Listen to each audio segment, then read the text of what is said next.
Kasongo ye Mombali nanga Kasongo mbona wewo. Sanibonani babukeli, kusaseyilo i-champion leli, siyaphinda siyahlangana futhi kuyo emafaking awo amanyala. Kuba yilelo dlanzana-ke liba nesibindi sokuzovela ngaphambili. Nawalo amanyala kwazise nawe phela ungaba naso isibindi sokuthi uzovela nawakho amanyala, ngoba phela kuyimvela kancane ukuthi umuntu akhule nje kube uholokoqo lwenjebe noma uholokoqo lwebele engakaze abe nawo amanyala. Bayabhala abantu, bayabhala abantu basibekele indaba zabo njengoba zinjalo, sibese-ke nathi sesiyakwazi ukuthi sisonenekela zona zinjalo. Namhlanje-ke Nkosi yami sibhalelwe. Mangingachithi isikhathi mangingene kulo Sanibonani emafikhi, ngiza nodaba lwami lana kahle kahle ngizoconfessa before ngizibulala, ngoba okubuhlungu engakwenza ngisakwazi ukuphila nako sekuyangisinda. Ngadlwengula umshanami, ngadlwengula umshanami kabuhlungu. Sashiya oma nobaba sibancane, sasala kuyimi nodade wethu, sasala nomuzi. Kodwa mabeshiya abazali sasesithe ukukhulakhula, ngoba mina bengino-18 usisi wami wayena-12. Sakhula-ke, sakhula ngoba mina ngathi angeke ngize ngiwushiye umuzi kababa ngizahlala kuwo noma sisasebancane. Mase ngina-18 noko sengiyindoda endala. Sahlala-ke sinosisi wami, angisafunda ngaleso sikhathi. Ngikhumbula kahle ngenza grade 11, usisi wami wayesalapha emabangeni aphansi. Ngisakhumbula uma waya grade 6 or grade 7. Hhayi-ke ngamkhulisa-ke.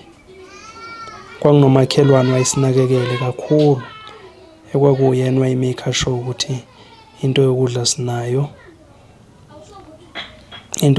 sinayo, konke esikudingayo siyakwazi ukuthi sibe nakho. Hhayi-ke nami ngaze ngakhula, ngaqeda isikole ngahamba ngayozama okwamatohwana. Ngahlala 2 years ematohweni, ngabuya ngeze ekhaya ngazozama. Ngaqeda nje ngina-21 umatric, ngoba ngathi ukufeyila lapho ka-grade 11. Tema ngina-21 ngabe sengika-matric ngamphasa. Then ngawuzama amatoho. Mangina-23 ayi ngahluleka, ngabuyela ekhaya. Ngavula ukusasiphazana. Ngithe mangivula ukusasiphazana kanjalo, hayi kwangathi siyaqhubha kahle futhi siyanginakekela. Nodadewethu ngiyakwazi ukumnakekela. Waseyinengane encane-ke udadewethu-ke ngaleso sikhathi. Waseyinengane encane udadewethu. Hhayi aloku ikhula-ke kancane naye. Azange ngimvalele ukuthi aye esikolweni ngoba bengifuna ukuthi abe nekusasa elingconywana. Yakhula ingane. Ithe maseyingena isikole, seyila ku-5-6, ngavukelwa usathane engingawazi nami ukuthi wawuqhamuka kuphi, kodwa kwangivukela usathane. Ngangiloye ngiyibona ingane kadadewethu ukuthi ayikhona. Amanyala lawa. Kodwa ngoba ngishilo ukuthi angisakwazi ukwagcina esifubeni sami, ingako ngisondela ngizowaveza obala.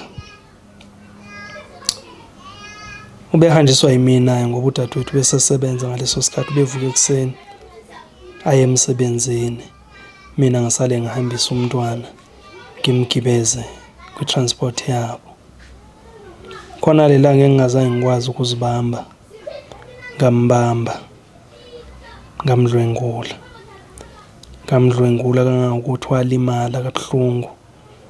Uthe mayilimala kanjalo umntwana wangakwazi nokusukuma. Ngabona ukuthi ijele lodwa-ke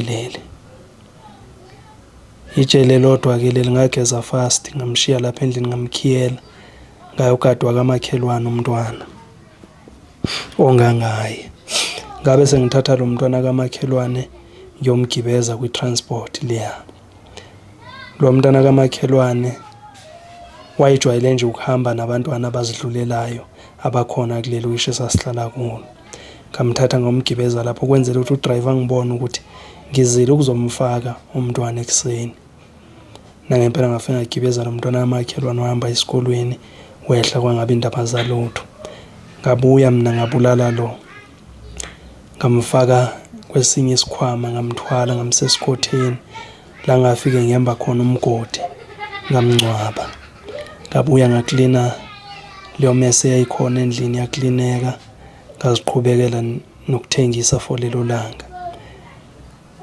Wayeyathi-ke mayibuya kudadewethu ngoba wayeshaya sekusase early, wayedlula azilandela umntwana.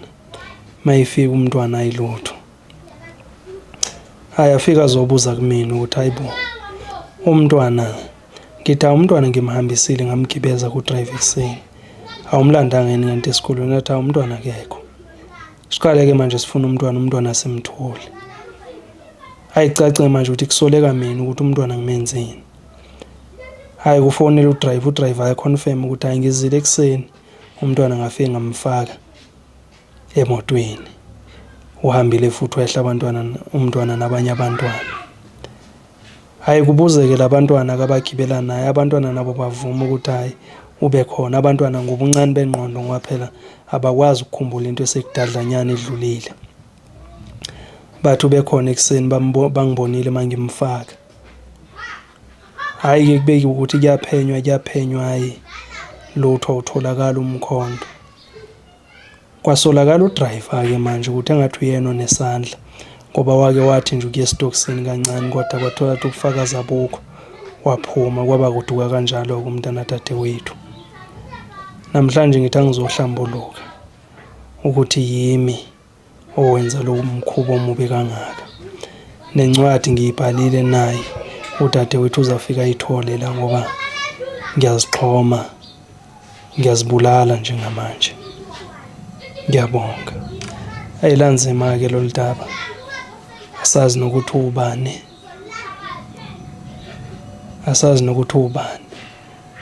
mase sithi siyayifonela ifoni yakhe ayisangeni, asazi ukuthi eyiphi indlela esingamphephisa ngayo. Kodwa-ke ngizamile ukuthi ngiyi-forward le number emaphoyiseni kwenzela ukuthi ayomnqanda mengabe akakazibulali. Siyabonga.